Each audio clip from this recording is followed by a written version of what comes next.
মানে এটা শুধু এই এই ঢাকা ৮ আসন না, ইভেন সারা বাংলাদেশেই এই জিনিসটা আমরা আমরা লক্ষ্য করেছি যে ভোটারদের মধ্যে এক ধরনের বড় ধরনের সচেতনতা তৈরি হয়েছে। এখানে মানে অর্থের মাধ্যমে ভোটকে প্রভাবিত করা কিংবা সহিংসতার মাধ্যমে ভোটকে প্রভাবিত করা কিংবা পেশি শক্তির মাধ্যমে ভোটকে প্রভাবিত করা।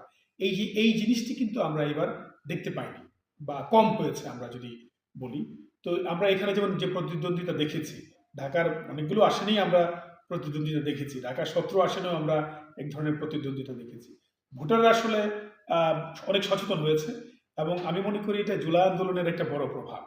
ভোটাররা অনেক সচেতন হয়েছেন এবং তারা দল দলে বা শুধু মার্কায় ভোট না দিয়ে প্রার্থীকে তারা বিবেচনা করেছে।